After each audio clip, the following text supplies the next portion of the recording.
নমস্কার বন্ধুরা, লুবনার রাসুই ঘরে আবারও সবাইকে স্বাগত জানাই। আজকে আমি তৈরি করে দেখাচ্ছি সন্ধ্যা স্ন্যাক্সের একটা রেসিপি, মানে চিকেন পকোড়া, যেটা আমাদের প্রত্যেকেরই খুব পছন্দ। আর বাড়িতে যদি কোনো গেস্ট আসে বা আমাদের সন্ধ্যা স্ন্যাক্স হিসাবেও খেতে অসাধারণ লাগে। চলুন আমি কীভাবে তৈরি করেছি সেটা আপনাদের সঙ্গে শেয়ার করি। এখানে 300 গ্রাম চিকেন নিয়েছি, বোনলেস চিকেন, যেগুলোকে ধুয়ে লম্বা করে একটু পাতলা করে কেটে রেখে দিয়েছিলাম। এবার এটাকে মাখিয়ে নেব। সবার প্রথমে দিয়ে দিলাম 1 চামচ আদা রসুন বাটা। তারপর তাতে দিয়ে দিলাম 4টে কাঁচা লঙ্কাকে আমি সিলে বেটে নিয়েছি, সেটা দিয়ে দিলাম। এখানে আমি হাফ চামচ জিরে আর হাফ চামচ ধনেকে মানে সুন্দর করে বেটে নিয়েছি সিলে, সেটা দিয়ে দিলাম।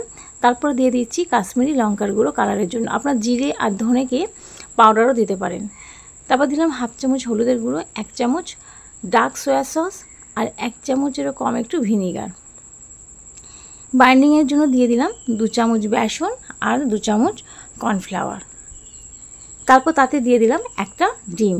আপনারা একটার পরিবর্তে এখানে 2টো ডিমও ব্যবহার করতে পারেন, কিন্তু আমি এখানে একটা ডিমই দিয়েছি। তারপর তাতে দিয়ে দিলাম পরিমাণ মতো লবণ। সমস্ত উপকরণগুলোকে দিয়ে এবারে হাত দিয়ে খুব ভালো করে এটাকে মাখিয়ে নেব। আর তার আগে একটু দিয়ে দিচ্ছি ফ্লেভারের জন্য কাসুরি মেথি আর একটু গরম মশলার গুঁড়ো। এখানে আমি শাহি গরম মশলা গুঁড়োটা ব্যবহার করেছি। সমস্ত উপকরণগুলো দিয়ে আলতো হাতে এগুলোকে খুব ভালো করে কিছুক্ষণের জন্য মাখিয়ে রেখে দেব।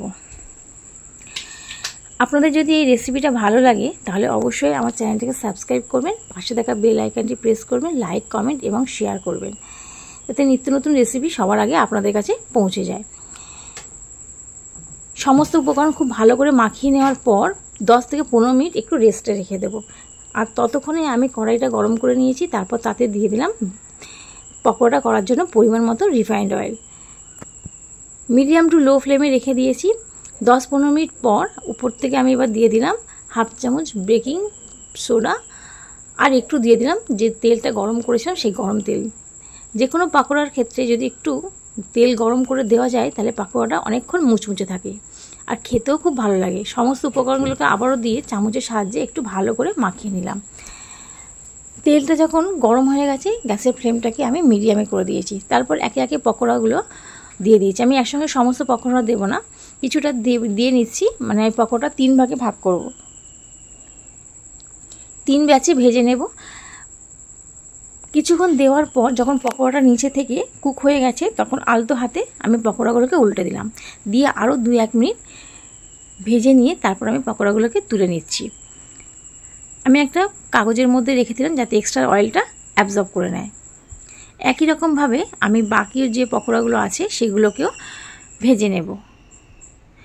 আমরা তো অনেক রকমভাবেই বাড়িতে চিকেন পকোড়া করে থাকি, একবার আমার পদ্ধতিতে তৈরি করে দেখবেন খেতে কতটা সুস্বাদু হয়।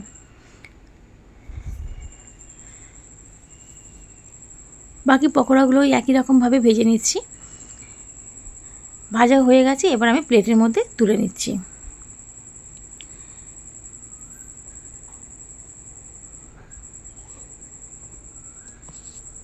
দেখুন দেখতে কতটা সুন্দর হয়েছে।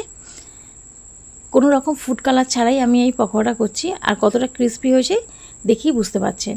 আমি একটা ভেঙে আপনাদেরকে দেখিয়ে দিচ্ছি।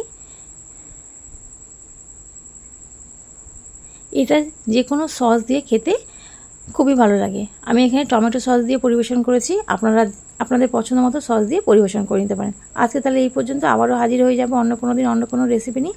ভালো থাকবেন। ভিডিওটি দেখার জন্য ধন্যবাদ।